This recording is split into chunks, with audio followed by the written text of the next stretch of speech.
quwwata illa billahil aliyul azim. Yang dihormati puan pengerusi majlis, seterusnya saya sebenarnya tak diberi apa kita panggil tajuk, tak dibagi satu. Yang kedua, Dev hormat hari ni tak bagi tahu siapa. Ya, minta maaf ya, sebab dia bidang terjun kan ya. Jadi bidang terjun, insya-Allah kita tak terjun insya-Allah ya. Tapi bidang terjun ya. Jadi saya hanya boleh menyebut ya, apa ni, semua kepimpinan yang dipertua, timbalannya dipertua, Jali Jurutankuasa ya, Lembaga Kebajikan Perempuan Islam Malaysia Cawangan Subang Jaya, dan sudah tentu ya pegawai-pegawai Masjid Nazir daripada apa kita panggil ya, Masjid Al-Irsyad ya, USJ 1, juga apa ni, Tuan Haji kita tadi ya. Minta maaf, sebahagian Ustaz kenal, sebahagian lagi mungkin kali pertama. Mudah-mudahan bukan yang pertama dan terakhir lah ya, insya-Allah. Jadi masa yang diberi berapa lama lebih kurang? Sampai pukul 12, mana 1 jam saja ya. 1 jam nak cerita tentang 23 tahun, panjang tu ya. Okey ya, kita usahakan insya-Allah ya. Saya usahakan untuk memenuhi jemputan dan juga aspirasi tuan-tuan dan puan-puan ya tentang tajuk ni. Saya masih ingat masa kecil ya, kita bila datang apa ni, tarikh keramat ni ya, tarikh 12 Rabiul Awal ni, biasa kita sebut maulid ya. Dulu kita pun maulud Nabi. Ingat tak ya, masa kita kecil-kecil dulu ya, dia sebut maulud ya, maulud Nabi. Tetapi ya, alhamdulillah akhir-akhir ni kita sudah berubah daripada maulud menjadi maulid pula. Jadi orang ramai tanyalah ya. Jadi kalau kita boleh tengok sikit ya dalam bahasa Arab ya, mungkin ramai yang belajar bahasa Arab di sini ya. Boleh? Okey. Ya, terima kasih. Ni sponsor daripada Ramli Burger ya. Tak tengok. Banyak sponsor kita, alhamdulillah. Orang kita Melayu ni bila buat majlis-majlis agama biasanya ramai orang nak menyumbang ya. Semua nak dapat ya apa ni, pahala amal jariah dan juga amal baik ya untuk akhirat. Amin. Jadi balik pada cerita tadi ya. Dulu kita panggil maulud. Dalam hadis Nabi sallallahu alaihi wasallam, hadisnya sahih, Nabi sebut kullu mauludin yuladu alal fitrah. Mungkin biasa dengar dia ni. Kullu mauludin, setiap baby yang lahir itu yuladu alal fitrah, dia lahir atas fitrah. Ya, maknanya setiap anak yang lahir, dia lahir dengan fitrah Islam. Maknanya dia bersih suci. Akidah kita berbeza dengan akidah orang Kristian. Orang Kristian dia lahir itu dalam keadaan berdosa. Ya, kita orang Islam lahir suci bersih. Orang Kristian dia lahir dia bawa dosa warisan.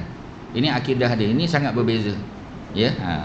Dalam hadis tadi Nabi sebut kullu mauludin, setiap baby yang lahir atas fitrah. Maknanya kita lahir kosong, tak ada apa-apa ya. Fa abawahu, maka kedua ibu bapanya yang yuhawidanihi, yang meyahudikan dia, au yunasiranihi, yang menasranikan, au yumajjisanihi, atau memajusikan. Ya, ringkas hadis ni apa? Hadis ni nak bagi tahu setiap anak yang lahir semua lahir sebagai seorang muslim. Walaupun mak bapak dia Hindu, mak bapak dia Kristian, mak bapak dia Yahudi, tetap dia muslim. Sebab itu anak-anak ya yang meninggal dunia sebelum akil baligh ya, katalah ada sebelah rumah kita tu ada satu couple Hindu. Suami dia nama Arumugam, isteri dia nama Lechmi. Katalah dia ada 3 anak. Ya, dia ada 3 anak katalah ya. Jadi anak dia yang sulung tu balik sekolah ya, naik bas, dan masa nak melintah jalan dia excited sangat tengok mak dia dekat tepi jalan, dia melintah tak tengok kiri kanan, accident. Katalah ya, meninggal di tempat kejadian. Menangislah mak dia. Ya, maka ya, kita sebagai seorang muslim kena bagi tahu dia dalam Islam setiap anak yang lahir dalam keadaan bersih. Ya. Kemudian kalau dia meninggal sebelum akil balik ya, maka dia automatik masuk syurga. Ustaz kongsi dengan tuan-tuan dan puan-puan satu kisah berlaku di Ireland. Ya, ada seorang sahabat ustaz, dia jadi Muslim chaplain di sebuah Islamic center dan hospital di Ireland. Ustaz tersebut tempat di mana nanti tuan-tuan cari pula ya. Okey. Ceritanya ialah, ya, sahabat ustaz ni dia belajar daripada Jordan, dia graduate daripada Jordan, dia dapat peluang jadi imam di Islamic Center di salah sebuah bandar di Ireland lah. Kebetulan isteri dia sedang sambung belajar, ya, bidang medik, ya, di Ireland. Jadi suatu hari dia dapat telefon daripada gereja. Ada gereja telefon, ya, dia kata, is this Islamic Center? Yes, this is Islamic Center. Can I talk to the imam, ya, or the apa kita panggil Muslim chaplain? Dia kata, I'm the Muslim chaplain. So dia pun tanya, dia kata macam inilah, ada seorang budak, bapak dia Muslim, mak dia Kristian, meninggal sakit, ya, budak ni dalam umur 8 tahun. Jadi boleh tak kita nak minta representatif daripada Islamic Center untuk datang ke gereja bagi ucapan, pasal budak ni bapak dia Muslim, ya. Kalau dia dua-dua Kristian tak ada hal lah kan, tapi bapak dia Muslim, so kita nak invite. Imam kata kita datang, ya, kita akan datang sekarang, ya, bagi kami dalam beberapa minit, mungkin dalam 10 minit 15 minit kami sampai. Jadi imam pun datang. Dalam perjalanan imam fikir apa nak cakap dalam majlis ni, first time, ya, nak bercakap ketika majlis ada budak meninggal di sebuah apa kita panggil sebuah church, ya. Jadi dia pun pergi. Bila dia dijemput, maka dia pun datanglah macam nilah, macam ustaz dijemput, ya. Cuma dia minta nak duduk, tak nak berdiri sebab lutut tak berapa sihat, ya. Dia duduklah, ya. Jadi dia pun bagi ucapan, ya. Dia kata ucap terima kasih kepada gereja bagi recognition lah, ya, kepada orang Islam kami datang, ya, wakil. Kemudian dia tengok satu family tu, family budak tadi menangis, memang menangis betul-betul, menangis, ya. Jadi dia kata macam inilah, ya, kami dalam Islam, ya, ambil daripada satu ayat dalam surah Al-Waqiah. Ni biasa puan-puan baca. Nanti puan-puan boleh tengok surah Al-Waqiah, kalau ada handphone, ada Quran dalam tu, tengok apa ni, apa kita panggil apps Quran, ya, ayat yang ke-17 surah Al-Waqiah. Kita biasa baca petang-petang malam kan, ya, biasa kita baca idza waqa'atil waqiah laisa liwaqa'atiha kadzibah, ayat 17, ya, sebelah kanan atas sekali ayat 17 tu, ya. Apa bunyinya? Yatufu alaihim wildanun mukhalladun. Ayat ni power tuan-tuan dan puan-puan. Ayat ni nak cerita di syurga besok, ya, bila kita masuk syurga ada satu kumpulan namanya wildan. Dalam bahasa Arab wildan ni dia plural, ya. Quran ni tuan-tuan, dia punya miracle dia dari segi linguistik. Dia linguistik miracle. Quran ni kejap-kejap singular, kejap-kejap plural, kejap-kejap past tense, kejap-kejap present tense, kadang-kadang feminin, maskulin, muzakkar, muannas, ya. Itu memang cerita Quran. Sama ada puan-puan punya latar belakang sains, latar belakang apa accounting, ekonomi dan sebagainya, kita suka tak suka kena belajar sikit tentang sastra Arab ni, kena belajar. Tak peduli. Sebab apa? Sebab tanpa pengetahuan, basic understanding, ya, of apa ni Arabic language, kita tak boleh dapat the beauty of the Quran. Tak dapat tuan-tuan dan puan-puan, minta maaf. Kita boleh baca dengan tajwid, kita boleh baca dengan makhraj yang betul, tapi kita tak dapat dia punya beauty tu, tak dapat. Cuba kita tengok orang Arab bila dengar Quran, ya, bulan Ramadan di Masjid Haram Mekah, di Masjid Nabawi, menangis Arab, ya. Imam baca surah, menangis. Orang Melayu bila dengar orang sebelah menangis, kita menangis juga. Tapi menangis sebab tengok orang menangis, tapi kita tak tahu cerita, ya. Bila habis tu nanti orang tanya, dia kata pasal apa? Haji pasal apa menangis? Dah orang sebelah menangis, saya pun pakat menangis jugalah, ya. Cuba tanya Arab tu, dia kata macam mana saya tak menangis? Quran ni, ya, yang dibaca oleh imam tadi cerita tentang azab neraka yang kena pada orang yang tak patuh pada perintah Allah di dunia. Patut dia menangis tuan-tuan dan puan-puan. Arab ni kalau suruh baca Quran tak berapa sedap. Orang Melayu menang. Cuba tengok majlis tilawah Quran peringkat terbangsa, Malaysia menang berapa kali? Hampir setiap tahun Malaysia menang. Arab pun pakat tepuk tangan je tuan-tuan, ya. Malaysia nombor 1 dengan lagu, dengan makhraj, ya, dengan Allahu Akbar, ya. Malaysia ni memang terkenal, ya, juara dalam bidang tilawah Al-Quran.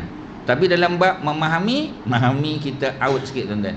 Bukan out sikit, out banyak, ya. Jadi sebab tu alhamdulillah, ya, tuan-tuan dan puan-puan, ya, terutamanya apa ni persatuan ni, ya, Ustaz Arab ada banyak program yang boleh mendekatkan kita pada Quran. Maknanya bukan tajwid dan makhraj saja, tapi melihat Quran secara lebih dalam, terutamanya satu program yang kita panggil tadabbur, kan, tadabbur Al-Quran. Mudah-mudahan, ya. Okey, kita balik ke Ireland tadi. Imam datang cakap, dia kata dalam Islam semua budak yang meninggal sebelum akil balik, ya, sebelum the age of puberty, automatik masuk syurga. Yang menangis tadi terus diam. Yang menangis diam. Ya, dia kata kita tak pernah dengar. Sebab dalam Kristianiti, semua budak yang lahir dengan keadaan berdosa, dosa warisan. Sebab itu mereka berterima kasih kepada Jesus Christ, kepada Nabi Isa, kerana Isa lah yang membebaskan mereka, ya, daripada dosa tersebut. Tetapi macam tadi, Islam lahir kita sebagai orang yang bersih suci. Itu dia panggil fitrah.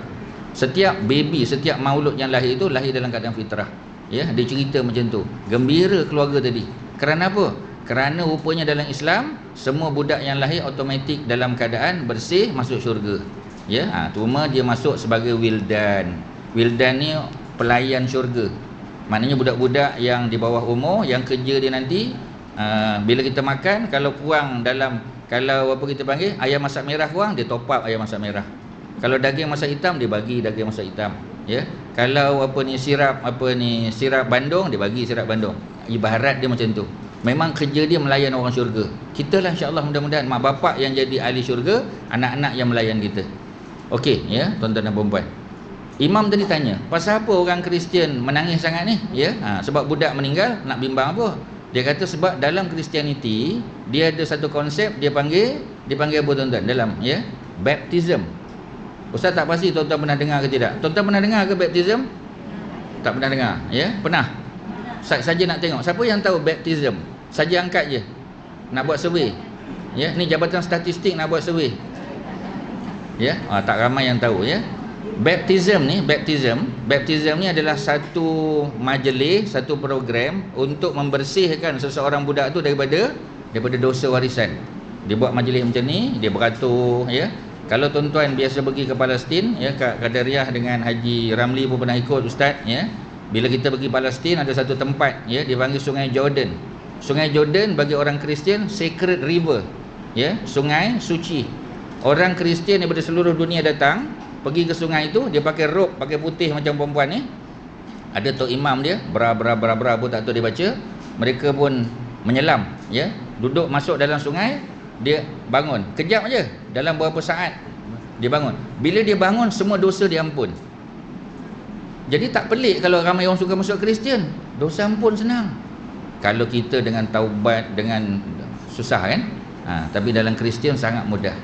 Sebab tu, ya, di Palestin tadi, orang Kristian datang daripada Russia, ya, kebanyakan Ortodok lah, daripada Ukraine, daripada Europe, daripada mana-mana datang. Mereka pergi ke sungai, ada tok imam dia, mereka berenang, bukan berenang, berendam kejap, betul bangun semua dosa ampun. Kan senang tu agama Kristian. Jadi ada majlis dia, ada baptism, dia ada godfather. Setiap budak yang lahir tu ada godfather, ada tok imam, ada AJK masjid yang jadi godfather dia, jadi bapa angkat dia. Ya, kita dalam Islam tak ada macam tu. Sebab tu dia kata budak yang meninggal tadi tak sempat dibaptize. Ya, budak tu tak sempat dibaptize. Bila tak sempat dibaptize, apa yang berlaku? Yang berlaku ialah dia masih berdosa. Bila dia masih berdosa, meninggal, bimbang takut masuk neraka. Tiba-tiba Islamic Center punya imam tadi bagi tahu, budak dalam Islam meninggal semua syurga. Gembira mak bapak dia. Nampak tak bagaimana Islam menjadi, ya, membawa berita gembira kepada seluruh alam. Ya, tadi apa ni puan pengerusi tadi ada sebut tentang, ya, Nabi sebagai penyuluh hidup kita, Nabi jadi panduan. Betul. Ya, kita akan cerita hari ni. Okey, ya. So perkataan maulud yang kita sebut tadi makna baby. Jadi ketika Nabi lahir, kalau kita panggil maulud Nabi, betul. Tapi kalau Nabi dah dewasa, Nabi wafat umur 63, tak sesuai kita panggil maulud. Kita panggil maulid. Ya, kerana maulid tu yang lebih tepat, makna kelahiran baginda Nabi sallallahu alaihi wasallam. Itu istilah dia. Okey, ya. Kita mula dengan membaca satu ayat daripada surah Ali Imran. Ya, dalam Ali Imran antara surah yang panjang dalam Quran. Dia ada 200 ayat. 200 ayat. Jadi kalau Al-Baqarah 286 kan? Kalau Ali Imran ada 200 ayat. 200 ayat, ada satu ayat 31. Puan-puan boleh salin ayat 31 surah Ali Imran. Nanti balik tengok balik. Ya. Apa bunyi ayat ni? Ba'da auzubillahi minasyaitonirrajim. Suara ustaz okey ke belakang? Okey ya, okey belakang. Okey. Okey ke sangat okey? Sangat okey ke sangat-sangat okey? Nak tengok aje, ya. Nak dengar. Okey ya. Jadi Ayat tadi bunyinya qul in kuntum tuhibbunallah, ya. Allah kata qul, katakanlah wahai Muhammad, in kuntum tuhibbunallah, jika kamu benar-benar cinta sayang kepada Allah, mana Allah dan Rasul, ya. Allah kata apa? Fattabi'uni. Muhammad bagi tahu kepada umat manusia, kalau mereka betul-betul cinta dan sayang pada Allah, sayang pada Rasul, fattabi'uni, maka kena ikut aku, kata Nabi sallallahu alaihi wasallam. Ya, ayat ni panjang lagi, ustaz nak stop kat situ saja. Separuh ayat ni nak bagi tahu bahawasanya dalam keadaan kita cinta Nabi, dia panggil hubun Nabi sallallahu alaihi wasallam, kita juga jangan lupa kita kena ittiba'un Nabi, kena ikut Nabi. Ya. Orang yang paling sayang Nabi ni antaranya di Mekah dulu ialah Abu Talib. Abu Talib sayang kan? Ketika Nabi dihina, ketika Nabi nak ditangkap, nak dipukul, Abu Talib yang defend Rasulullah. Tapi sampai kesudah Abu Talib tak pernah bersyahadah. Ya, Abu Talib tak sempat bersyahadah. Ya, kerana apa? Ya, kerana macam tadilah, ya, ketika dia nak wafat, nak meninggal, ada Abu Jahal di situ, ada Abu Lahab, dan mereka tanya pada Abu Talib, Abu Talib, kamu nak keluar daripada agama Abdul Muttalib ke? Abdul Muttalib bapa mereka. Ya. Jadi akhirnya Abu Talib meninggal dalam keadaan hanya menyebut ana ala millati Abdul Muttalib. Aku berada di atas millah. Millah maknanya agama Abdul Muttalib, bapa aku. Dia tak sebut dia syahadah. Sedih Nabi, menangis Nabi, tuan-tuan. Ya, dan Allah pujuk Nabi. Jadi maknanya nak bagi tahu setakat sayang Nabi tak cukup. Jadi hari ini insya-Allah fokus kita lebih kepada ittiba' Nabi. Macam mana nak ikut Nabi? Ya, sallallahu alaihi wasallam. Jadi balik pada cerita tadi, Nabi adalah manusia biasa yang luar biasa kerana Nabi dapat wahyu. Ya, ana basyarun mislukum, aku adalah manusia biasa macam kamu. Yuha ilayya, tetapi diwahyukan kepada aku. Itu dalam Quran sebut. Ya. Cuba balik pada cerita tadi, kita nak bagi tahu Nabi ni kita kena cinta, tapi Nabi bukti cinta kita kena buktikan dengan ikut Nabi. Hari ni kita ada checklist, kita tengok kita ikut Nabi ke tidak. Contoh saya bagi, ya. Ustaz selalu bawa orang travel. Ya, sebab dulu yalah nak jadi duta tak dapat. Ya, kalau jadi duta boleh duduk overseas, boleh berjalan selalu. Jadi oleh kerana tak boleh nak jadi duta, maka kita pergi satu program yang boleh memberikan peluang pergi banyak tempat. Travel agency ya. Ya, travel agency boleh berjalan banyak tempat. Ya, banyak tempat boleh berjalan free pula tu. Ya, cuma ustaz kena ceritalah. Biasa kalau pergi ke Palestin, cerita Palestin, pergi ke Iraq, cerita Iraq, pergi ke Spain, cerita Spain, cerita sejarah Islam yang ada di sana. Itu ustaz punya kerja lah. Ya, okey, ya.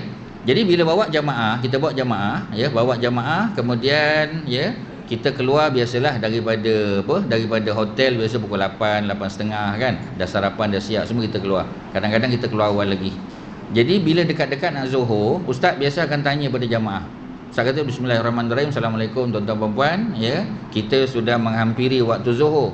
Ya, jadi ustaz nak tanya tuan-tuan dan puan-puan, macam mana, ya? Sebab kita boleh jamak dan qasar kan, sebab kita musafir. Ya, jadi ustaz pun tanya, macam mana tuan-tuan dan puan-puan, kita nak jamak takdim ke jamak takhir? Jadi dia orang jamaah kata, kita nak ikut Nabi lah tuan-tuan, mesti kita ikut Nabi. Ya, macam Nabi buat kita akan buat. Kita kata, ustaz kata alhamdulillah.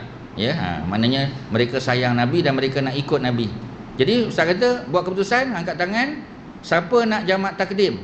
Ya, ramai angkat tangan. Siapa nak jamak takhir? Adalah 3-4 orang saja. Jadi ustaz kata kalau ikut majoriti kita kena jamak takdim lah. Ya, jamak takdim, ya. Ustaz tanya, pasal apa kita jamak takdim? Kerana Nabi kalau masuk waktu solat, Nabi tidak melambatkan waktu kan? Betul kan? Okey, ya. Jadi ustaz kata tuan-tuan dan puan-puan wajib belajar sirah. Wajib belajar sirah Nabi. Semua terkejut. Sebab apa ustaz? Kerana Nabi ketika musafir, kalau Nabi keluar sebelum Zuhur, Nabi tidak jamak takdim. Nabi jamak takhir. Kalau tuan-tuan pertama kali dengar, maknanya ada banyak subjek sirah kita kena belajar. Kena buka kitab tuan-tuan dan puan-puan. Ya, Masjid Irsyad ke pesantren tuan-tuan kena buka kitab. Tak pedulilah panggil siapa pun, kena belajar. Nabi kalau keluar daripada Madinah sebelum masuk waktu Zuhur, ketika masuk waktu Zuhur, Nabi tidak berhenti untuk jamak takdim. Dalam hadis yang banyak cerita dalam sirah, Nabi jamak takhir tuan-tuan. Ya, maknanya Zuhur pada waktu asar. Ya.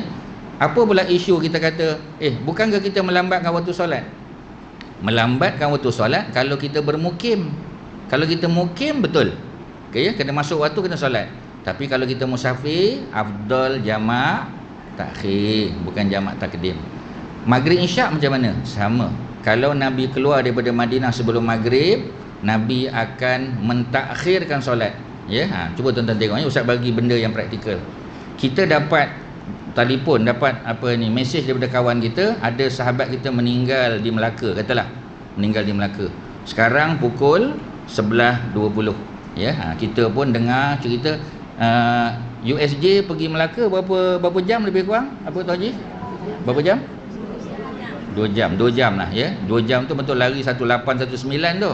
Ya, kita ikut 110 aja ya. Katalah 110, 90, 100 ya. 2 jam setengah lah lebih kurang. Ya, lebih kurang 2 jam setengah ya. Mungkin kita kata slow lah ya. Sebab hari ni mungkin ramai orang berjalan kan ya. 2 jam setengah. Maknanya 11.30 kita akan sampai pada pukul, kalau 2 jam kita sampai 1.30. 1.30 dah masuk Zuhur. Ya, dah masuk Zuhur dah. Zuhur awal, Zuhur 1.3 minit sekarang ya.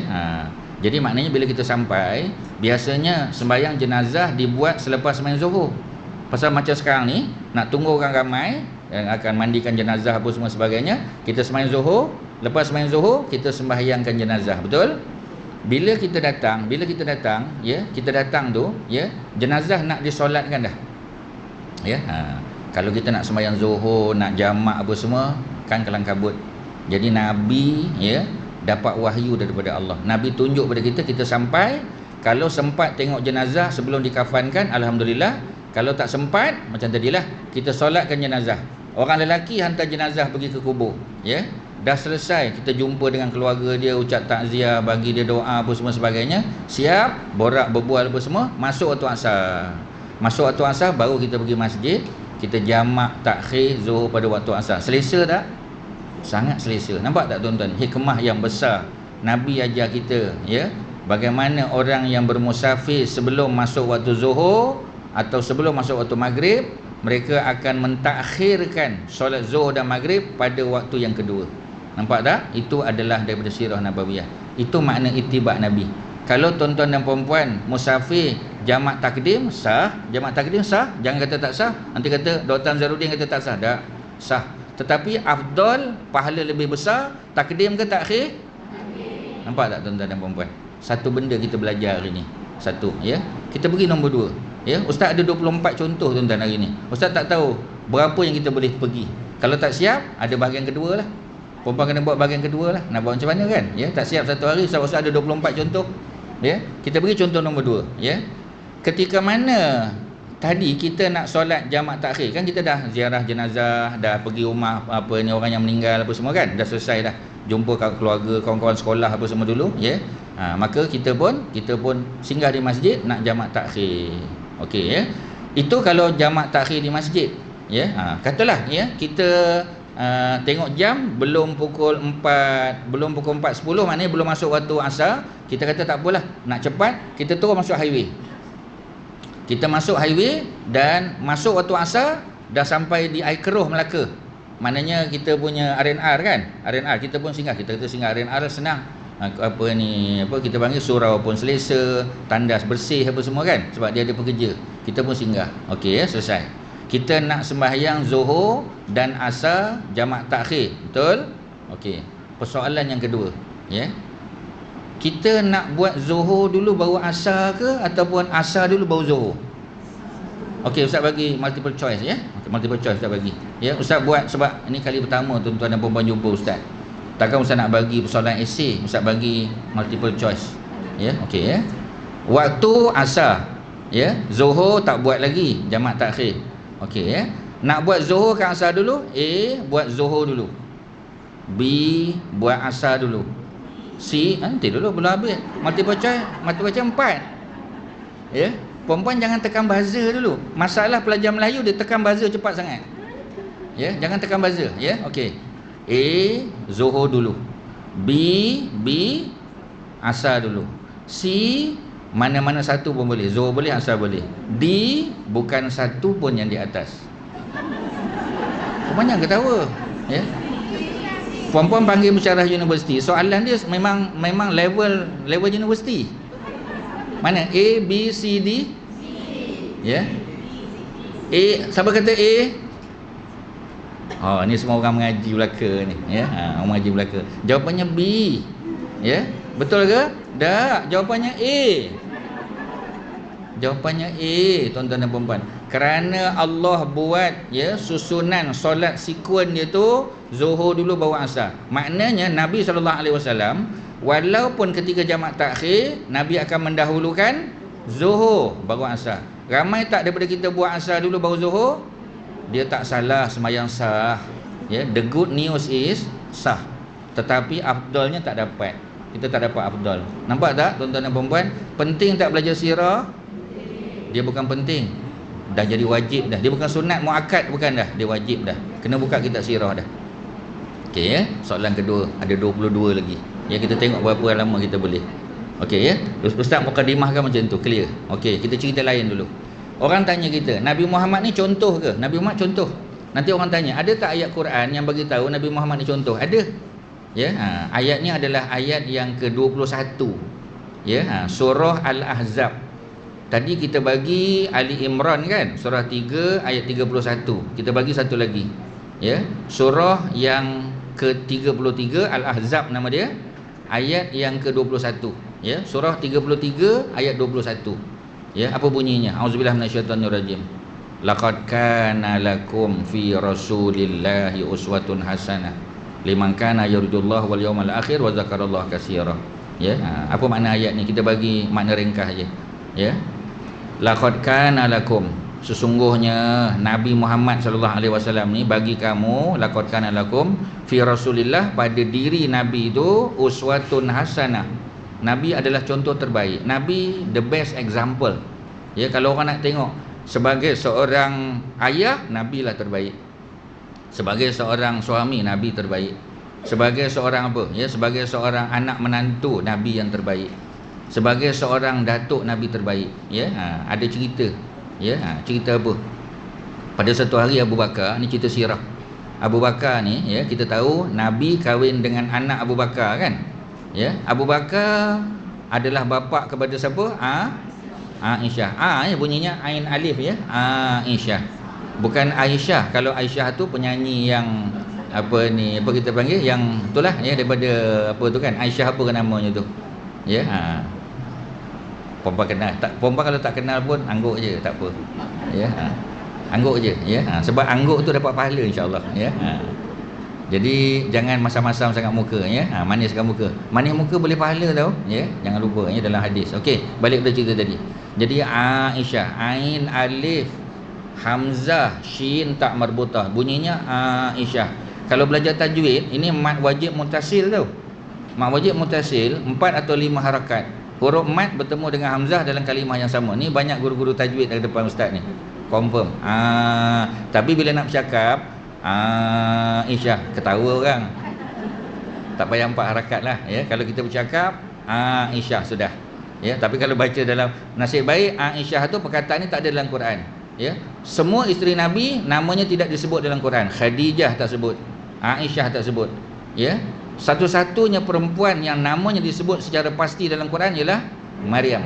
Ya, sebab itu Maryam ya, dalam Ibnu Katsir dalam kitabnya Qasas Al-Anbiya sebut Maryam ni di akhirat besok ya, Allah nikahkan dengan siapa tuan-tuan dan puan-puan? Nabi sallallahu alaihi wasallam. Ya, tu ada hadis, walaupun hadis tu adalah perbincangan ya, tapi Ibnu Katsir ambil hadis tu, quote dalam kitab dia, bagi tahu ya bahawasanya ya Maryam akan dinikahkan dengan Nabi sallallahu alaihi wasallam. Allah nikahkan dia nanti. Itu sebab tak ada manusia sebaik baginda Nabi. Yang layak untuk Maryam adalah Nabi sallallahu alaihi wasallam. Okey, cerita Abu Bakar tadi. Abu Bakar ni tuan-tuan dan puan-puan ya. Abu Bakar ni dipanggil Abu Bakar hanya selepas Nabi kahwin dengan Aisyah. Maknanya sebelum Nabi kahwin dengan Aisyah, Abu Bakar tidak dipanggil Abu Bakar. Ya, tuan-tuan akan tahu ya mengapa, kerana dalam bahasa Arab Abu tu secara umum makna bapa. Ya. Bakar atau bikir dalam bahasa Arab makna anak dara. Bakar atau bikir tu anak dara ya. Jadi Abu Bakar maknanya bapa kepada si dara. Itu makna dia. Bila Abu Bakar dipanggil Abu Bakar? Takkan Abu Bakar lahir-lahir orang panggil Abu Bakar? Tak. Ya. Abu Bakar ni nama asalnya ialah Abdul Ka'bah. Abdul Ka'bah. Sebab mak bapak dia sembah Ka'bah. Ya, zaman jahiliah dulu. Jadi dia namakan anak dia Abdul Ka'bah. Ketika Abu Bakar masuk Islam, Nabi tukar namanya kepada Abdullah. Jadi kalau orang tanya siapa nama Abu Bakar, Abdullah nama dia. Abdullah ni dia ada anak perempuan dua. Yang pertama yang besar nama Asma kan? Asma binti Abu Bakar. Yang kedua Aisyah. Ya, tahu tak apa yang berlaku? Aisyah ya, Nabi pinang kahwin dengan Aisyah. Setelah Nabi kahwin dengan Aisyah, maka sahabat-sahabat panggil Abu Bakar Abu Bakar. Maknanya bapa kepada saudara. Kerana isteri Nabi kahwin 11 Nabi kahwin ya. Tetapi daripada 11, berapa yang anak dara masa Nabi kahwin? Seorang saja. Siapakah wanita tersebut? Sebab itu Omar ada tak anak dia kahwin dengan Nabi? Omar ada tak anak dia kahwin dengan Nabi? Siapa nama anak dia? Hafsah ya, Hafsah ya. Tetapi Omar tidak dipanggil Abu Bakar kerana ketika Hafsah kahwin dengan Nabi ya, Hafsah sudah menjadi balu, suaminya meninggal ya selepas perang Badar. Maknanya hanya Abu Bakar yang layak dipanggil Abu Bakar. Sebab itu dia dipanggil Abu Bakar, bapa kepada saudara. Maknanya masa kecil orang panggil dia Abu Bakar? Tak. Setelah masuk Islam? Tak. Ya, hanya selepas dilantik dia Nabi kahwin dengan anak dia. Okey ya. Cerita Abu Bakar. Ketika ya Abu Bakar ada perkara nak cakap dengan Aisyah, Abu Bakar pergi rumah Aisyah. Rumah Aisyah berada betul-betul di sebelah Raudah. Perempuan cuba bayangkan ya, kalau tak boleh bayang pejam mata, cuba bayangkan Raudah. Sebelah Raudah ada sekarang ialah kubur baginda Nabi kan? Ya, Nabi duduk di Nabi dikebumikan di situ. Rumah tempat Nabi dikebumikan tu dulu adalah rumah Aisyah, bilik Aisyah. Ya, dulu bilik Aisyah. Jadi bilik Aisyah ni tuan-tuan dan puan, ya, bilik Aisyah ni akhirnya jadi kubur Nabi sallallahu alaihi wasallam, ya. Jadi balik kepada cerita tadi, kalau kita nak sebut Abu Bakar bila dia ada sesuatu nak bercakap dengan Nabi, dengan Aisyah, dia akan datang rumah Aisyah. Rumah Aisyah betul-betul sebelah. Sebab tu rumah Aisyah dengan masjid, dengan Raudah boleh ditarik tirai saja. Balik tarik tirai, Nabi boleh nampak ya, apa kita panggil Raudah. Nabi boleh tengok siapa yang datang solat, ya. Ketika Abu Bakar datang ke rumah Aisyah, ya, Aisyah bagi tahu pada Abu Bakar, Rasulullah tak ada. Rasulullah tak ada di rumah, tak ada di bilik dia. Bukan rumah pula tuan-tuan. Kalau tuan-tuan tengok dalam Quran, ya, ada satu surah nama surah Al-Hujurat. Surah yang ke-49 namanya surah Al-Hujurat. Hujurat ni dalam bahasa Arab maknanya bilik-bilik isteri Nabi. Sebab tu rumah isteri Nabi tak dipanggil rumah sebab kecil sangat. Masa Yayasan Restu buat pameran rumah Nabi di Yayasan Restu dekat itulah ya. Apa dipanggil itu, Muzium Kesenian Islam ke apa kan? Di Shah Alam tu. Yayasan Restu tu yang terbitkan Quran versi Malaysia kan? Yang dia punya kilang di Putrajaya kan? Perempuan dah pergi lawat ke? Kalau belum kena buat rombongan lah. Ya. Jadi dia ya itu kilang cetak Quran terbesar di dunia selepas yang di Madinah. Madinah nombor 1 ya, yang di Malaysia. Kalau perempuan belum pergi tengok, kena pergi ziarah ya. Cuma kena call dulu sebab nanti dia ada pegawai layan kita. Kalau kita pergi ya, kalau kita datang saja takut ya pegawai itu sibuk ya. So telefon dulu ya, cari nombor telefon di Google aja. So balik pada cerita tadi. Abu Bakar nak cari Nabi, Nabi tak ada. Kata Aisyah, Abu Bakar di rumah Fatimah. Rumah Fatimah betul-betul belakang rumah Aisyah ya. Rumah tu berkongsi dinding. Rumah Aisyah depan, rumah Fatimah dan Ali belakang. Maka Abu Bakar pun pergi ke rumah Nabi, ya, rumah Fatimah. Bila Abu Bakar datang, Abu Bakar tidak duduk di depan pintu. Ini kita belajar tuan-tuan. Kita pergi rumah orang, jangan duduk depan pintu, jangan berdiri depan pintu. Ya, kita duduk sebelah kiri atau sebelah kanan kan. Mana kita jangan tengok ke dalam. Kan orang buka pintu tengok nampak semua aurat dalam rumah tu. Jadi kita duduk tepi, ya. Tetapi Nabi ya, pada ketika itu Nabi sedang melayan Al-Hasan dan Al-Husin. Ya, sebab Nabi bila rindu dengan cucu, Nabi pergi rumah Fatimah. Rumah Fatimah belakang rumah Nabi je, belakang rumah Aisyah. Ya. Bila Abu Bakar melihat, Abu Bakar ketawa.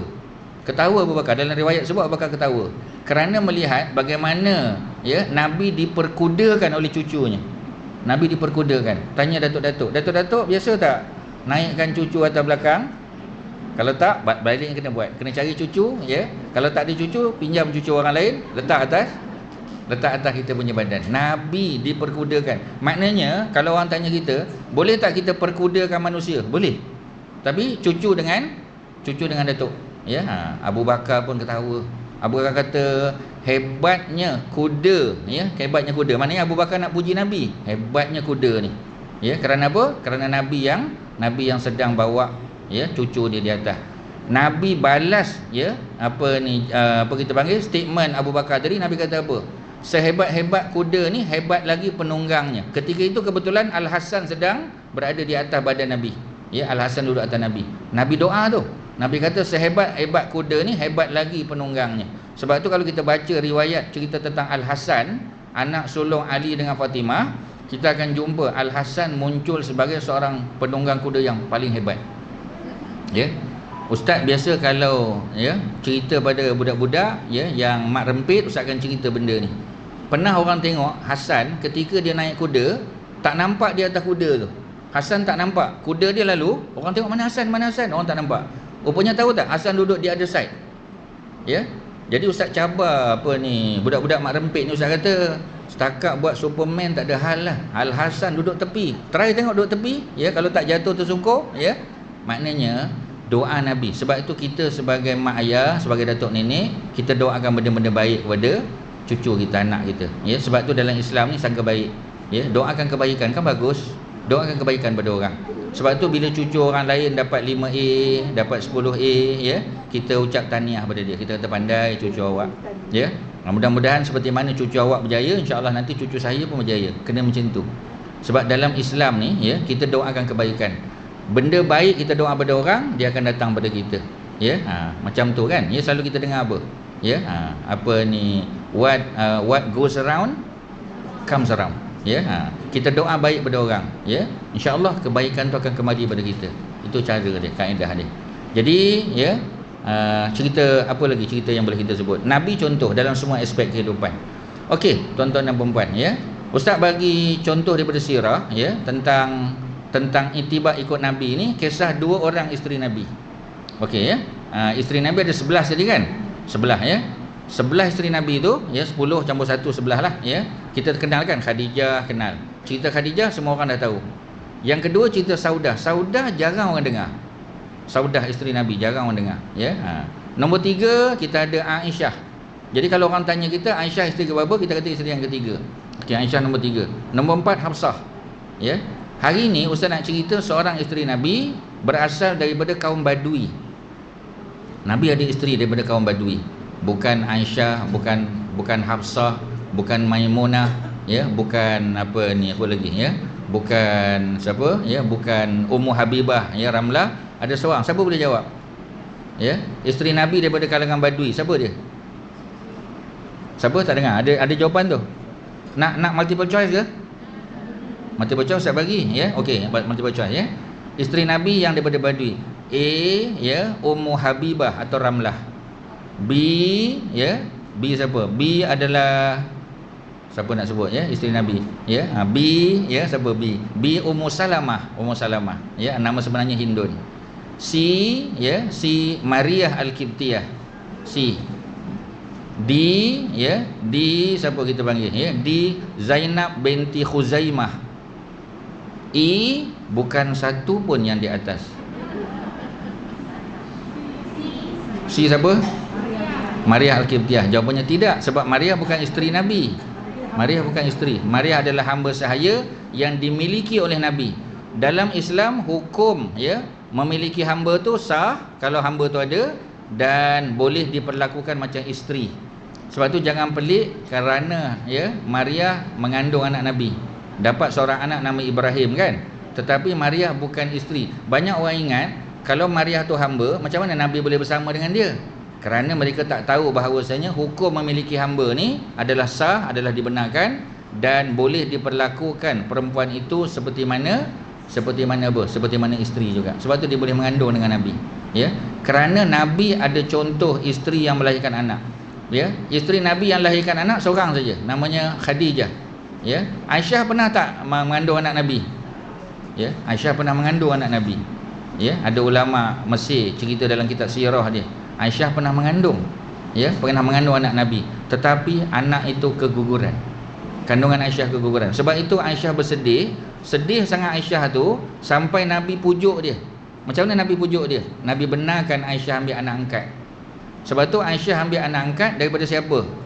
Daripada kakak dia. Ya, ini semua adalah panduan dalam hidup. Sebab itu kita kalau tak ada anak perempuan, katalah anak kita lelaki semua, atau anak kita perempuan semua, kita nak anak lelaki atau anak perempuan. Macam Aisyah, ya, Nabi kata, ya, ambil anak angkat itu daripada mahram kamu. Mahram tu ialah kakak dia Asma. Asma ramai anak, ya. Perempuan ingat tak masa peristiwa hijrah, ya, yang hantar makanan naik atas bukit tu siapa? Asma. Tahu tak Asma sedang syarat mengandung? Tahu kan? Cuba perempuan bayang, seorang perempuan yang syarat mengandung tetapi dia yang hantar makanan. Sedangkan Aisyah ada, Aisyah tak mengandung, ya. Aisyah belum duduk serumah dengan Nabi pada ketika itu, dah kahwin. Pasal apa Aisyah tidak dihantar naik ke bukit? Kan lebih senang. Sebab apa? Asma. Perempuan masa mengandung dulu boleh naik bukit antarabangsa, boleh panjat. Ya, ya. Apa sebab? Apa sebab perempuan? Ya, ada hikmah yang besar di sebalik itu. Kerana yang pertama apa? Kerana nak hantar makanan pergi ke Nabi dan Abu Bakar yang sedang bersembunyi dalam gua, ya. Sebab itu Asma yang berbadan dua, bila dia sembunyikan makanan di bawah perut dia tu, di kandungan dia, orang perasan tak? Kalau Aisyah pergi memang kena tangkap lah. Nampak tak bagaimana Nabi mengatur supaya ketika Asma, ya, menghantar makanan, beliau tidak disyaki, ya, oleh orang Quraisy yang pada ketika itu sedang berusaha untuk mencari Nabi dan Abu Bakar, ya. Ketika Asma sampai di Quba, ya, Asma melahirkan anak yang dilahirkan itu namanya ialah Abdullah bin Az-Zubair. Abdullah bin Az-Zubair itu suami Asma, ya. Asma kahwin dengan Az-Zubair, dapat anak pertama namanya Abdullah. Abdullah tu lahir di Quba. Beliau adalah anak pertama orang Mekah lahir di Madinah, ya.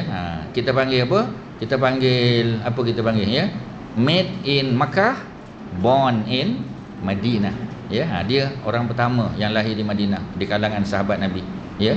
Dia lahir pada tahun 1 Hijrah. Ketika Nabi wafat dia umur 10 tahun. Abdullah bin Az-Zubair, beliau anak, ya, kandung kepada Asma. Asma, perempuan tahu tak? Asma ni dia suri rumah ke bekerja?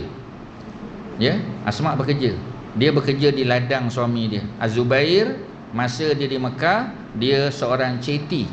Dia ceti, ya. Ceti halal. Masa tu ceti halal, ya. Tapi bila dah berhujung Islam, ya, Allah turunkan ayat untuk mengharamkan percetian. So percetian tak boleh dah, ya. Maka Az-Zubair, ya, kita tahu bila dia pindah ke Madinah, dia telah mengubah profession dia. Beliau jadi seorang petani. Petani memerlukan pekerja. Sebab tu Asma dia sibuk di ladang tolong suami dia, ya. Sebab itu apabila Aisyah minta untuk ambil anak dia Abdullah sebagai anak angkat, Asma benarkan. Kerana kalau Asma, ya, benarkan Aisyah ambil Abdullah sebagai anak angkat, secara automatik, ya, Abdullah tadi bukan sekadar anak angkat Aisyah, dia juga jadi anak angkat Rasulullah sallallahu alaihi wasallam. Hebat, ya. Sebab tu Abdullah bin Az-Zubair antara manusia paling hebat, ya. Ustaz cerita sikit je sebab cerita Rasul lagi ni, ya. Abdullah bin Az-Zubair seorang sahabat Nabi yang meninggal di dalam Kaabah. Dia meninggal dalam Kaabah ketika solat sunat, ya. Sebab Mekah diserang, ya. Mekah diserang pada tahun yang ke-73 Hijrah. Tahun 73, pada masa tu kerajaan berpusat di Damaskus, ya. Ada seorang khalifah namanya Al-Malik, ya, Abdul Malik bin Marwan. Beliau hantar jeneral dia serang Mekah, nak tawan Mekah, ya. Dia pakai katapul tu manjanik, ya, macam plastik besar tu, letak batu, dilepaskan. Bila batu tu dilepaskan, kena pada bumbung Kaabah runtuh. Ketika Kaabah runtuh, Abdullah bin Az-Zubair sedang solat sunat di dalam Kaabah. Beliau meninggal kerana terhempap dengan runtuhan Kaabah. Mulia tak tuan-tuan dan puan-puan? Hebat. Mana ada orang mati dalam Kaabah? Ya, orang mati dalam masjid ramai, tapi orang mati dalam Kaabah, Abdullah bin Az-Zubair tercatat namanya dengan tinta emas, ya, meninggal dalam Kaabah. Dan beliau adalah anak angkat Aisyah dan anak angkat Nabi sallallahu alaihi wasallam. Hebat, kita kata, ya, sahabat-sahabat ni hebat-hebat belaka, ya. Sebab itu kalau kita pergi ke Mekah, kita akan dibawa ke satu muzium, nama dia Muzium Al-Haramain. Ustaz tak pasti perempuan pernah pergi ke tidak. Perempuan kebanyakannya semua dah pergi Mekah, dah banyak kali pergi umrah, banyak pergi haji, ya. Perempuan pernah pergi tak ziarah kilang kiswah Kaabah? Pernah pergi tak? tempat jahit kiswah tu, pernah pergi kan? Di sebelah kilang kiswah Kaabah ada satu muzium namanya Museum of the Two Holy Cities. Maknanya Muzium Al-Haramain. Dalam tu puan-puan boleh tengok ada tiang Kaabah yang patah. Tiang Kaabah patah. Tiang Kaabah patah tu daripada tahun 73 Hijrah. Tahun 73 Hijrah. Maknanya dah 1300 tahun lebih dah. 1400 tahun lebih dah, Menunjukkan bahawasanya apa nak bagi tahu, ada simpan lagi, tiang Kaabah yang patah. Sebab Kaabah ni ada berapa tiang? Apa tuan-tuan dan puan-puan, ada berapa tiang?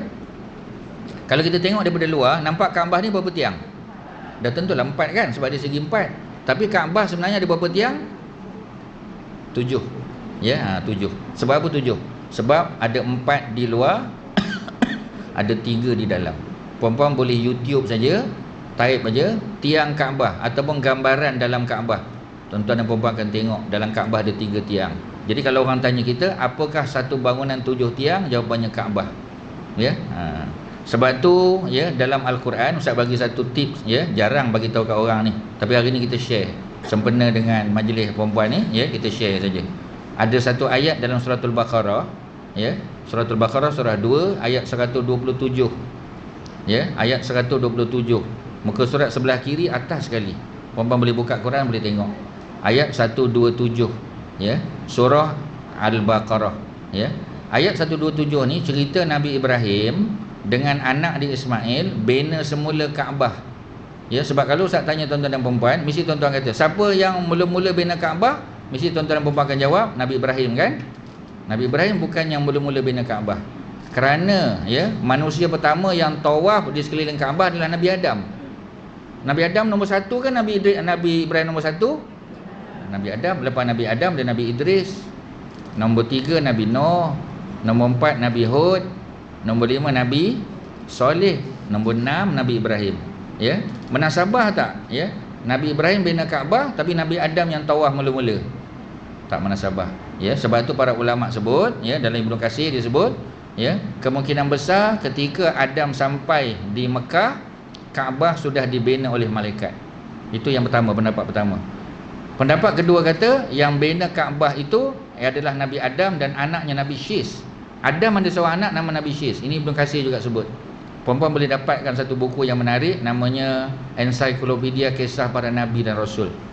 Ensiklopedia Kisah Para Nabi dan Rasul, boleh cari, di online aja, boleh beli Shopee je, Dia karangan Ibnu Katsir, cerita tentang Nabi-Nabi dan Rasul secara detail. Kalau kita tengok tafsir Ibnu Katsir, dia tak detail dari segi sejarah sebab dia tafsir. Tapi kalau tengok cerita, Qasas Al-Anbiya, orang putih panggil Stories of the Prophet, pun ada English version. Kalau tuan-tuan dan perempuan suka baca English, boleh beli online. Stories of the Prophet, bahasa Melayu kita Ensiklopedia Sirah Para Nabi. Cerita tentang Nabi Adam sampai kepada Nabi Muhammad sallallahu alaihi wasallam. Kisahnya ialah Nabi Adam bina Kaabah dibantu oleh anaknya Nabi Syis. Jadi kalau kita pakai pendapat kedua, Nabi Adam bina. Sebab tu Nabi Adam yang mula-mula tawaf. Kemudian barulah Nabi-Nabi lain, Nabi Idris, Nabi Hud, Nabi Soleh. Ketika Nabi Ibrahim diperintah bina balik Kaabah kerana apa? Kerana Kaabah telah runtuh ketika banjir besar zaman Nabi Nuh. Tuan-tuan dan puan-puan jangan lupa. Sebab tu Nabi Ibrahim diperintah oleh Allah bina balik.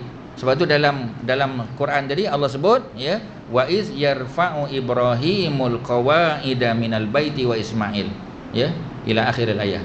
Dan ingatlah ketika mana Nabi Ibrahim dan Nabi Ismail membina semula, mengangkat semula bangunan Kaabah yang telah runtuh.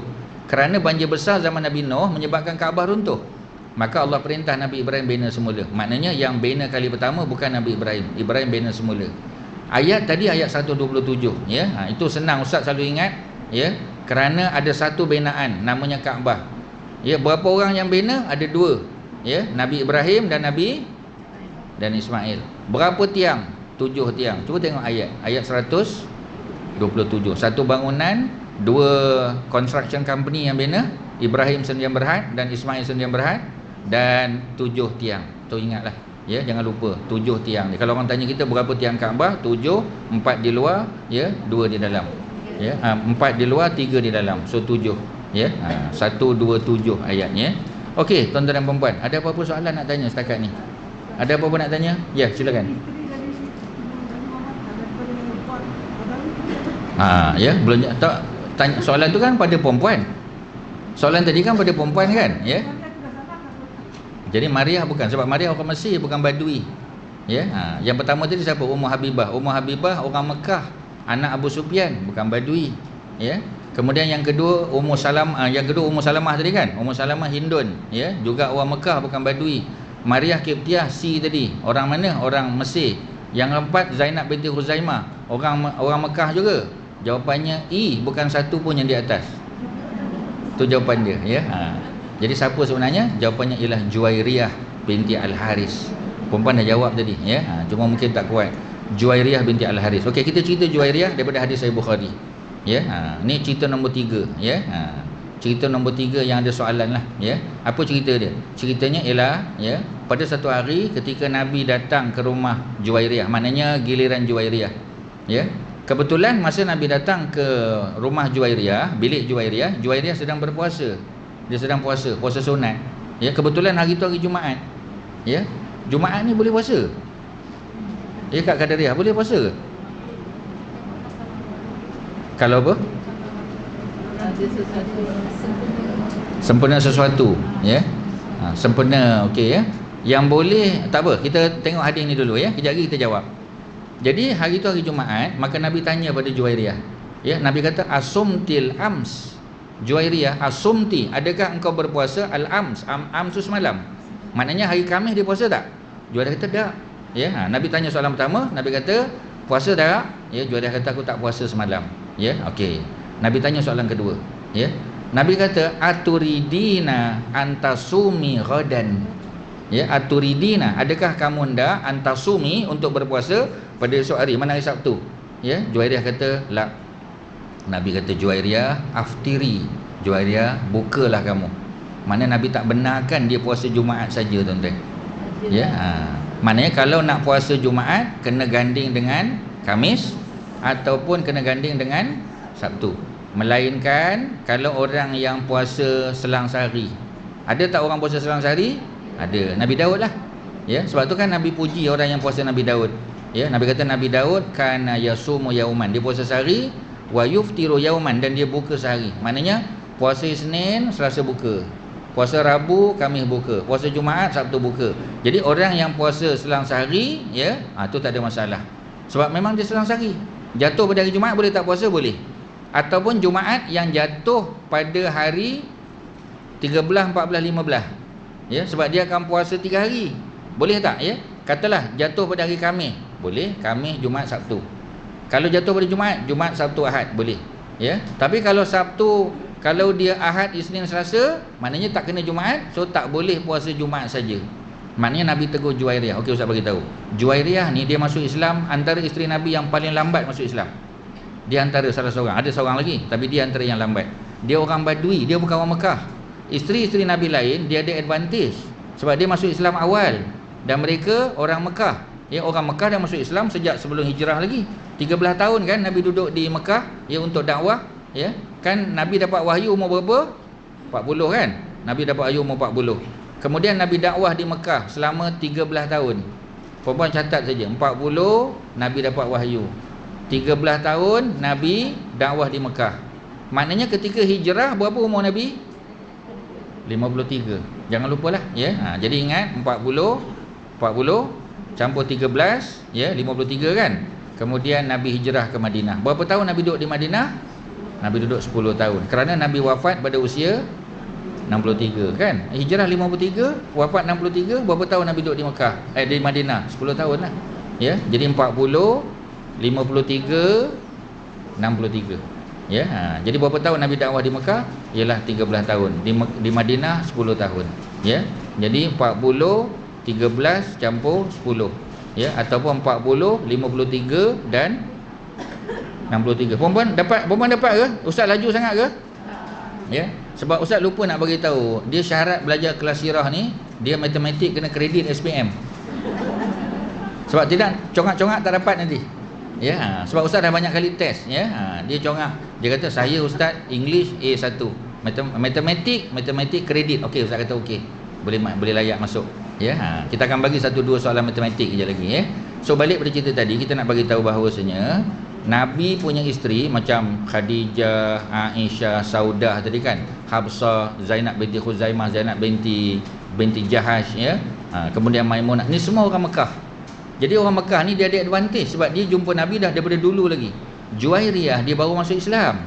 Bila dia baru masuk Islam, dia kalau boleh ya, dia kalau hari dia puasa, dia nak puasa je. Dia tak peduli hari tu hari apa. Jadi bila Nabi datang ke rumah Juwairiyah, Nabi tanya Juwairiyah, ya, Juwairiyah kata aku puasa ya Rasulullah. Tak apalah ya. Nabi kata semalam puasa tak? Semalam tak. Besok nak puasa tak? Besok pun tak. Nabi kata aftiri. Maka apa berlaku? Ya, fa aftarat. Lalu Juwairiyah pun berbuka kerana dia baru tahu bahawasanya kita tidak boleh mengkhususkan hari Jumaat untuk puasa semata-mata, tak boleh. Kecuali ada sebab tertentu lah. Ya, okey, selesai ya. Cerita Juwairiyah lagi. Pasal dia orang yang baru masuk Islam. Orang yang baru masuk Islam ni biasa macam mana? Ya, macam kita lah kan. Minta maaf ya, kebanyakan orang kadang-kadang bila dah sebab masa kerja dulu sibuk, ya, jadi pengarah, jadi apa semua sebagainya kan. Tapi bila pencen tu kan masa kan lebih banyak untuk belajar. Jadi tajwid nak belajar, bahasa Arab, fiqh kan, Tarannum apa semua macam-macam nak belajar. Jadi oleh kerana itu kadang-kadang ya, letih tak sempat nak belajar semua. Ya, ibadah satu lagi ya, kalau boleh nak buat semua. Suatu hari ketika Juwairiyah punya giliran ya, Nabi datang rumah Juwairiyah ya, Nabi bermalam di rumah dia. Pagi ketika Nabi nak pergi solat subuh, Nabi nak mengimamkan solat macam biasa. Pagi tu Juwairiyah dikatakan dia kurang sihat. Kalau tidak dia ikut Nabi pergi masjid. Pagi tu dia tak sihat. Jadi dia semayang di rumah. Jadi ketika Nabi keluar ya daripada rumah ya, Nabi apa kita panggil ya, ketika Nabi keluar tu Juwairiyah tak ikutlah. Nabi pun pergi solat subuh ya. Ketika Nabi keluar tu Juwairiyah sedang berzikir, dia tengah zikir. Nabi pun keluar ya. Dah naik matahari, dah waktu isyraq, dah masuk duha, Nabi balik ke rumah. Bila Nabi balik ke rumah Juwairiyah, Nabi tengok Juwairiyah masih berzikir. Nabi kesian tengok dia. Kerana Juwairiyah ni orang baru masuk Islam, dia mu'allaf lah kalau nak kira. Ya, jadi Nabi kesian tengok. Nabi tu Juwairiyah, Nabi kata apa ya? Mahu tak kalau aku ajarkan kepada kamu 4 kalimat ya, yang pahalanya kalau dibaca 3 kali. 4 kalimat baca 3 kali, tetapi pahalanya lebih besar daripada zikir yang kamu baca daripada subuh sampailah ke waktu duha. Sebab Juwairiyah ni baru masuk Islam. Ya, dia tak banyak lagi kuliah-kuliah Nabi, dia tak banyak ikut lah sebab baru masuk Islam. Ya, dia orang Badui pula tu. Ya, jadi apa yang berlaku? Dah tentulah dia nak. Ya, maka Nabi ajarkan. Apa dia? Perempuan pun dah hafal. Ya, yang ini dinasyidkan oleh kumpulan Hijaz. Ya, nama zikir itu zikir Juwairiyah nama dia. Pernah dengar kan? Pernah kan?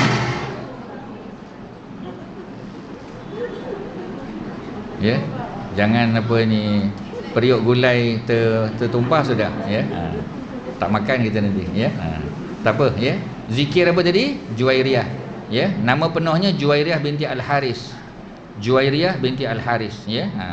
Sebenarnya namanya Jariyah, tapi dalam bahasa Arab kalau kita nak tunjuk kasih sayang, kita kena jadikan dia kecil. Kecil itu mana? Kalau Jariyah kita panggil Juwairiyah. Ya. Kalau Jariyah maknanya perempuan hamba, sebab Jariyah Juwairiyah ni dia kena tangkap dalam perang. Ketika Nabi perang dengan keluarga dia Bani Mustalik kalah dalam perang. Jadi siapa yang kalah dalam perang dia jadi hamba sahaya, perempuan jadi hamba. Ya, kemudian Nabi diberitahu Juwairiyah ni anak ketua kampung. Dia anak ketua kabilah Bani Mustalik.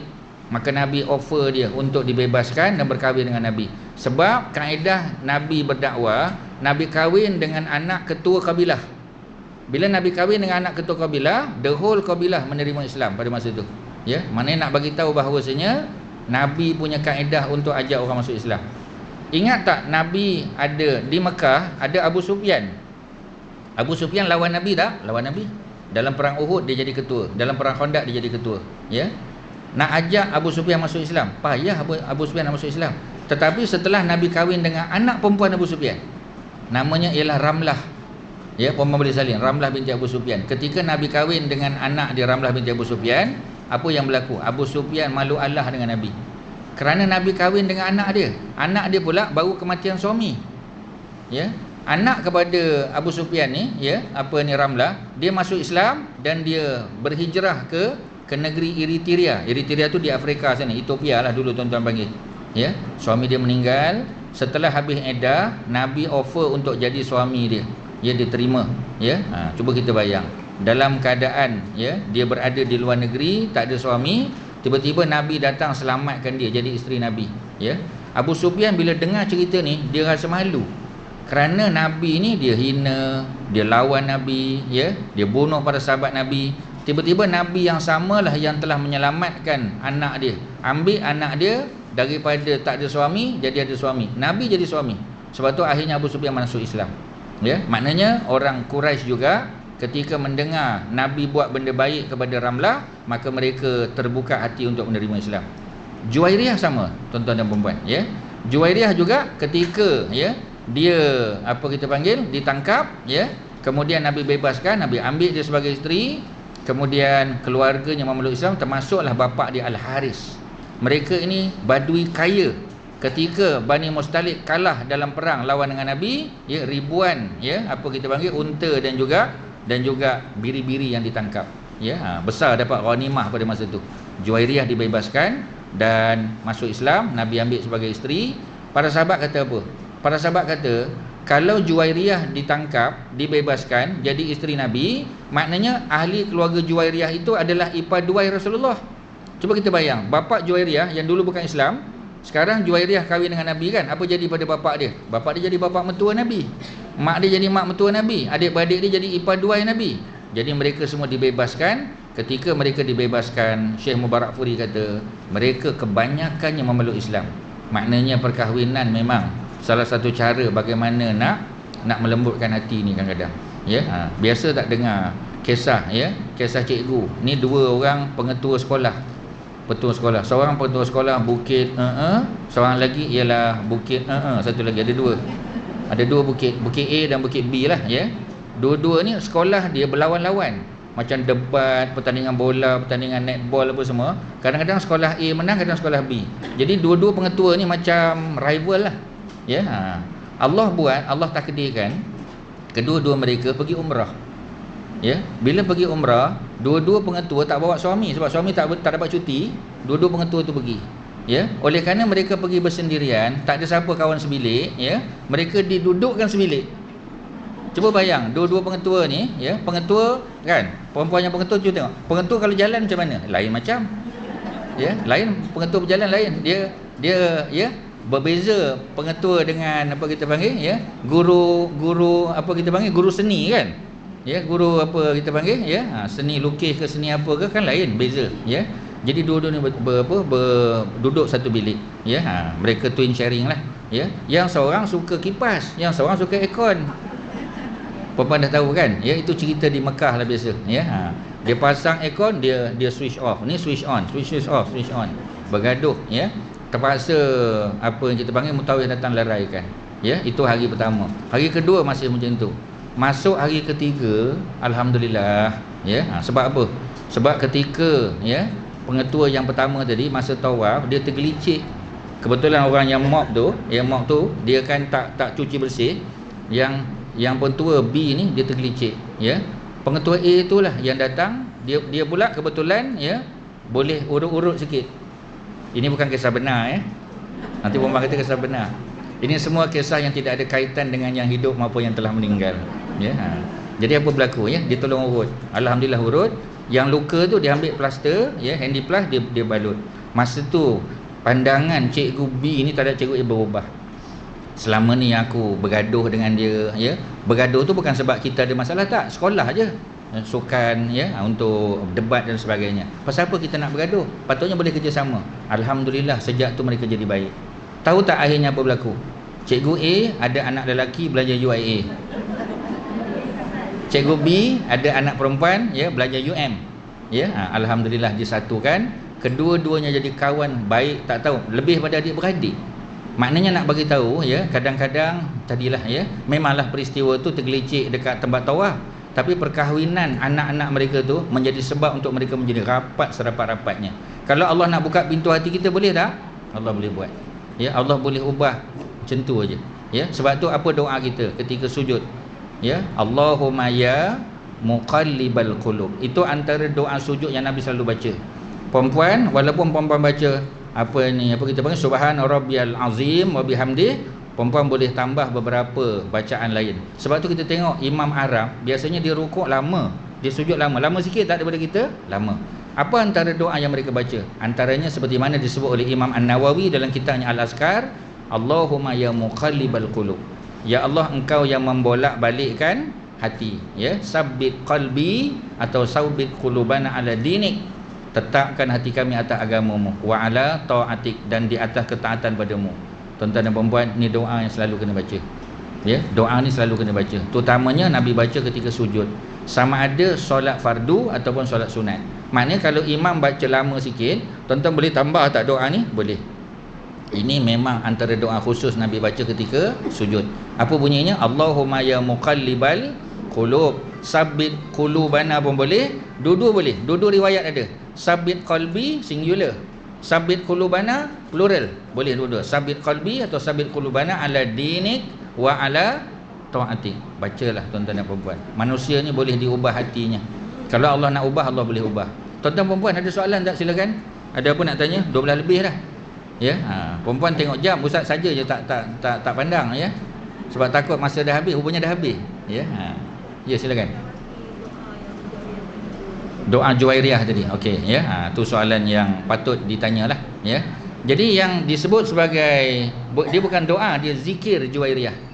Ya, kalau doa biasa ada Allahumma, Allahumma Rabbana, Rabbi, itu biasanya doa. Allahumma inni, Allahumma inna nas'aluka, tu doa, ya. Ini zikir. Ya, puan-puan dah tahu dah apa bunyinya. Subhanallahi wa bihamdihi adada khalqihi wa ridha nafsihi wa zinata arsyihi wa midada kalimatihi. Yang sedap kalau Hijaz nyanyi lagi sedap lah. Ustaz nak juga tapi takut puan-puan menangis nanti. Ya, sebab suara sedap sangat, ya. Jadi sebelum puan-puan menangis, ya. Jadi ustaz bagi tahu saja. Tengok YouTube, tulis saja zikir Juwairiyah kumpulan Hijaz, sedap. Subhanallahi wa bihamdihi adada khalqihi wa ridha nafsihi. Cuma yang nombor 3 tu jaga-jaga, jangan panjangkan pada zai. Banyak orang baca wazinata, tak, dia tak ada ya, wazinata, ya. Tak ada. Kalau ada whiteboard saya boleh tulis, tak apa. Wazinata, zai nun tak marbutah. Jangan baca wazinata. Kalau zinata jadi perhiasan, zinah perhiasan. Tapi kalau zinah, zai nun tak marbutah, maknanya berat timbangan. Okey, kita terjemahkan. Subhanallahi wa bihamdi, maha suci Allah. Wa bihamdi, aku memujinya. Sebanyak mana kita puji Allah Subhanahu wa taala, ya. Adada khalqihi, sebanyak makhluk Allah di dalam alam ni. Sebanyak mana, ya, makhluk Allah dalam alam, jin, manusia, syaitan, tumbuh-tumbuhan semua ni. Sebanyak itulah, ya, jumlah kita punya ingatan, pujian terhadap Allah Subhanahu wa taala. Ya, aku pujimu wahai Allah, adada khalqihi, sebanyak jumlah makhluk yang Allah cipta dalam alam ini.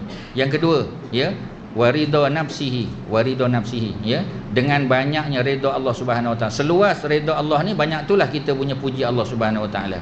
Wa zinata arsyihi, seberat arasy Allah Subhanahu wa taala, yang berat timbangan dia ni.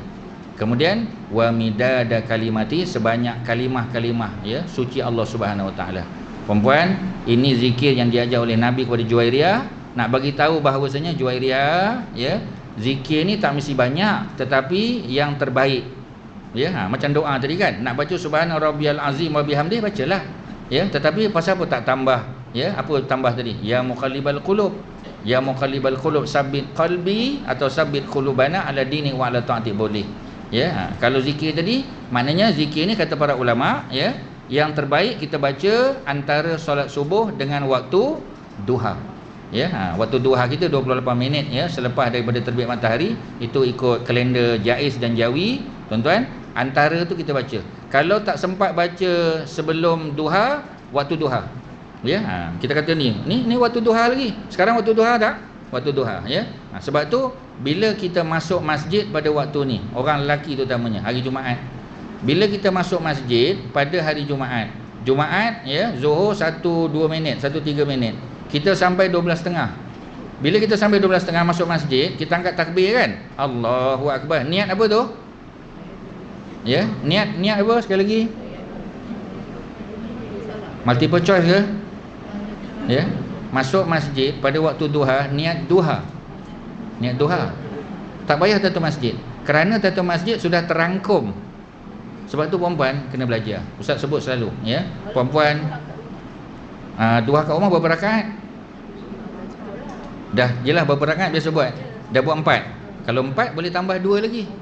Ya, sebab duha antara riwayat paling kuat 8 rakaat. Mana kalau kita dah buat 2 rakaat tadi ataupun 4 rakaat, kita datang masjid, masuk je masjid, Allahu Akbar, niat duha.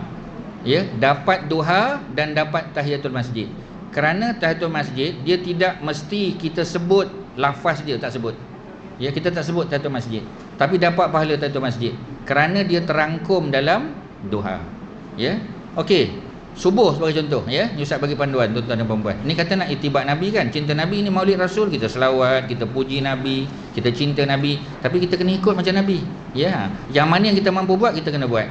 Contoh kita datang pada waktu subuh, ya. Subuh 5.45. Kita sampai di masjid pukul 5 suku. Kita sampai 5 suku, tahiyatul masjid lah patutnya kan? Tak, kerana waktu tu waktu tahajud. Allahu Akbar, niat tahajud. Dapat tahajud dan dapat tahiyatul masjid. Boleh faham tuan-tuan dan puan-puan? Sebab tahiyatul masjid dalam bahasa fiqh dipanggil solat yang ghair maksudah bizatihah, ya, bizatihah. Solat yang tidak mesti disebut. Maknanya kita tak perlu sebut tahiyatul masjid. Kerana 2 rakaat yang kita masuk masjid automatik jadi tahiyatul masjid. Walaupun kita niat duha dapat tahiyatul masjid. Niat tahajud dapat tahiyatul masjid. Datang zuhur kejap lagi. Ya, kita kata masa kita datang cari parking, Allahu Akbar, Allahu Akbar, ya, kita tengah cari parking, dapat parking, masuk masjid jawab azan dulu. Ya, salah satu cara Nabi tunjuk jawab azan macam mana? Habis je azan, ya, habis je azan, Allahumma salli ala Sayyidina Muhammad. Ya, kalau tengok dalam TV Hijrah, tengok dalam radio iKim, semua dah selawat. Nabi ajar selawat dulu. Allahumma salli ala Sayyidina Muhammad, baru Allahumma rabba hazihi da'wati tam. Itu memang tempat selawat yang dituntut. Ya, jadi kita cinta Nabi, kita selawat pada tempatnya. Betul, ya, kita selawat pada tempatnya. Kemudian Allahumma rabba hazihi da'wati tam. Habis jawab azan, Allahu Akbar, niat qabliyah zuhur. Dapat tak tahiyatul masjid? Kerana tahiyatul masjid dari segi kaedahnya definisi apa dia?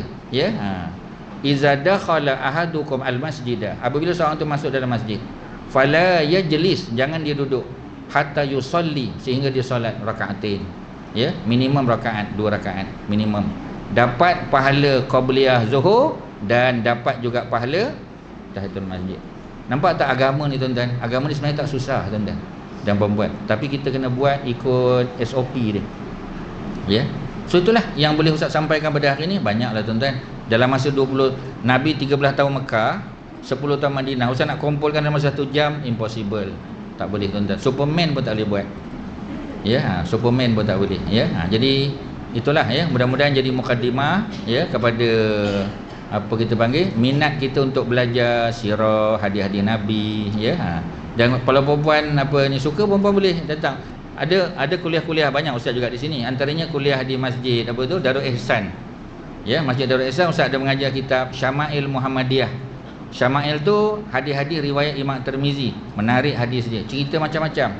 Ya, cerita tentang kehidupan Nabi, makan Nabi, roti Nabi, minuman Nabi, tidur Nabi macam mana, Nabi dengan isteri, Nabi dengan cucu Nabi, macam-macam. Ya. Jadi Ustaz nak tutup perbincangan hari ini, ya, dengan bagi peluang tuan-tuan dan puan-puan, kalau ada soalan silakan, 1-2 soalan silakan puan-puan. Tuan-tuan kalau ada soalan, ya. Ya, silakan. Juwairiyah.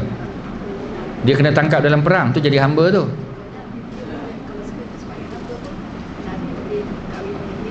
Tak, sebab Nabi offer untuk bebaskan dia. Nabi bebaskan dia.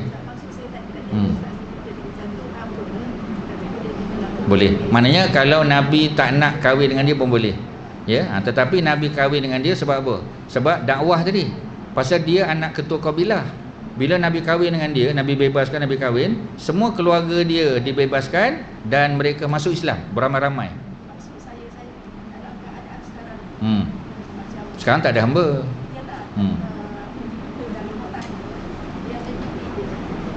Bibik tak boleh lah. Bibik pembantu rumah, dia bukan, ya. Dia beza, ya. Hamba ni dua cara biasanya. Yang pertama, memang dia keluarga hamba. Macam Maria Al-Qibtiyah, memang keluarganya tu semua hamba. Keluarganya tu di Mesir tu, dia orang Qibti, orang Mesir, memang dia hamba. Ya, sebab tu selagi Nabi tak bebaskan dia, selama tu dia adalah hamba. Ada riwayat kata sebelum Nabi wafat, Nabi telah menikahi dia. Maknanya naik kedudukan dia. Sebab itu secara automatik isteri Nabi Maria tu, ya, akan jadi isteri Nabi di syurga besok. Sebab itu isteri Nabi yang tidak diceraikan semasa hidup, automatik jadi isteri Nabi di syurga. Kerana itu setelah Nabi wafat, tidak ada isteri Nabi yang boleh dinikahi oleh orang lain. Okey, Ustaz cerita sikit je pendek, ya. Ada seorang sahabat Nabi 10 dijamin syurga, namanya Talhah bin Ubaidillah. Talhah bin Ubaidillah ni dia adalah sepupu pada Abu Bakar. Ya. Jadi dia kata, terkeluar kata dia suka dengan Aisyah. Dia memang suka dengan Aisyah. Ya. Ceritanya ada dalam kitab apa? Tafsir Imam As-Suyuti. Ya, Imam Suyuti cerita bawa kisah ni. Jadi dia kata suatu hari Talhah ni dia bagi tahu pada kawan-kawan, pada sahabat lagi. Dia kata aku esok kalau Nabi wafat aku nak kahwin dengan Aisyah. Perkataan tu terkeluar daripada mulut dia. Masa tu belum ada lagi ayat yang ke-53 surah Al-Ahzab belum turun. Ya, puan-puan boleh catat je, suratul Ahzab surah 33 ayat 53. Cerita tentang isteri Nabi tak boleh dikahwini oleh siapa-siapa pun. Maknanya Aisyah bila Nabi wafat, Omar tak boleh kahwin dengan Aisyah. Ya, selepas Nabi wafat, Aisyah tak boleh kahwin dengan apa kita panggil? Dengan orang lain tak boleh. Ya, tak boleh kahwin dengan, contoh kita tak, Aisyah tak boleh kahwin dengan Omar, ya. Hafsah tak boleh kahwin dengan Abu Bakar, tak boleh. Ya, kerana mereka automatik isteri Nabi. Kerana kaedah dalam Islam, suami terakhir kita, katalah ya, kita berkahwin, suami meninggal. Ya, kemudian kita berkahwin lagi, suami aksiden meninggal. Kita kahwin kali yang ketiga. Nanti orang tanya kita, kalau tiga-tiga beriman, tiga-tiga masuk syurga, ya, yang mana satukah yang menjadi suami kita? Dia yang, ya, kita panggil, dia bukan yang first in, dia last out. Ya, isteri, ya, dia akan jadi isteri kepada suami yang terakhir. Ya, jadi kalau Nabi, ya, mengahwini mereka, kemudian mereka tak boleh dikahwini, maknanya apa? Automatik mereka adalah isteri Nabi sallallahu alaihi wasallam. Sebab itu, ya, kita tengok isteri-isteri Nabi ni, ya, sebahagian isteri-isteri para sahabat ni, sebahagian mereka kahwin 3-4 kali. Ya, contoh, ya, ada seorang perempuan, ya, namanya Asma binti Umais namanya. Asma binti Umais. Asma binti Umais ni asalnya, ya, beliau adalah isteri Ja'far bin Abi Talib. Perempuan macam-macam benda boleh cerita, ya. Ustaz boleh ulang benda yang sama dan boleh tambah lagi benda, banyak maklumat. Sebab sirah impossible Ustaz nak bagi pada suatu hari, tak boleh. Ya, Ustaz janji tadi 24 kan, Ustaz baru bagi 3 atau 4 saja. Tak cukup, ya, nanti masa lain lah. Jadi apa ni, Asma binti Umais, beliau, ya, Ja'far meninggal dalam peperangan Mu'tah. Ya. Lepas pada Ja'far meninggal, dia dikahwini oleh Abu Bakar. Abu Bakar habis iddah dia, Abu Bakar kahwin dengan dia, dapat anak pula. Ya. Kemudian setelah Abu Bakar meninggal, ya, maka Ali kahwin dengan kakak ipar dia. Asalnya Ja'far kahwin dengan Asma. Ja'far tu bin Abi Talib, abang pada Sayyidina Ali. Setelah Ja'far meninggal, Abu Bakar ambil. Setelah Abu Bakar meninggal, Ali kahwin dengan kakak ipar. Boleh tak adik ipar kahwin dengan kakak ipar? Ya, boleh ya. Abang dia dah meninggal. Ya, bekas. Ya, bekas kakak ipar. Boleh tak? Boleh Ali kahwin. Ya. Jadi sekarang ni cicinya, ya, nanti di akhirat siapakah yang menjadi suami kepada Asma? Suaminya adalah Ali bin Abi Talib. Itu kaedah yang para ulama buat. Kalau Allah nak yang lain, itu kebijaksanaan Allah Subhanahu Wa Taala. Tapi berdasar kepada kaedah fiqh dia, macam itulah. Boleh faham, perempuan? Itulah perempuan, ya. Ada soalan lain? Perempuan? Ya. Macam mana? Kalau ada jemputan, kena tempat, masa, ya, bolehlah kita datang sekali-sekali untuk apa kita panggil, berkongsi lah. Bukan nak mengajar tau tuan-tuan dan perempuan, tapi untuk berkongsi maklumat, sikit-sikit ilmu tu je lah. Yang penting perempuan boleh amal dalam kehidupan seharian. Sebab banyak benda kadang-kadang kita buat tu dah cantik, tapi kita perkemaskan. Ya, macam tadi kan, zikir dah biasa, ya. Sebahagian kita ustaz rasa kita dah hafal zikir subhanallah wa bihamdihi adada khalqihi wa ridha nafsihi wa zinata arsy wa midada kalimati. Cuma kadang kita tak amal. Sebab kita tak tahu kelebihan dia. Ya, bila kita dengar cerita Juwairiyah, Nabi tegur, ya, Juwairiyah mahu tak kalau aku tunjuk, aku ajar 4 kalimat, ulang 3 kali, tapi 3 kali ya, yang pahalanya lebih besar daripada zikir yang kamu baca tadi. Dah tentulah nak. Yang itulah kita kena amal, ya. Jadi benda-benda macam tu kita kena gali. Kami golongan ustaz-ustaz, tuan-tuan guru, ya, kita lah yang gali dan share dengan jamaah. Itu tugasan kami, itu tanggungjawab kami. Okey, ya. Tuan-tuan dan puan-puan, mudah-mudahan ada manfaat. Itulah, ya. Apa dia? Terima kasih, ya. Belakang pun ada tu. Ya, ada, ya. Okey. So, macam itulah. Ucap terima kasih banyak pada Yang di-Pertua, pengerusi, jawatan kuasa, ya, semua pihak masjid, ya, bagi peluang ustaz untuk berkongsi sedikit maklumat dan ilmu pengetahuan dan sebagainya. Mudah-mudahan ada manfaat. Yang penting amal. Ya, nanti kalau panggil ustaz lagi datang, ustaz akan tanya, ya, zikir Juwairiyah buat tak? Ya. Jamak takhir ke jamak takdim? Bila jamak takhir nak buat zuhur asar dulu, asar ke zuhur dulu? Kena ikut turutan, ya. Hari Jumaat sahaja boleh tak puasa? Mana kalau tuan-tuan boleh jawab tu, ustaz tak perlu datang sebab dah boleh jawab dah. Puan-puan dah boleh jawab kan? Yang lain pula. Ya. So itulah, ya, sekali lagi ustaz ucap terima kasih banyak. Jazakumullah khairal jazak. Wa sallallahu ala sayyidina Muhammadin wa ala alihi wa sahbihi wasallam. Alhamdulillahirabbil alamin. Assalamualaikum warahmatullahi wabarakatuh.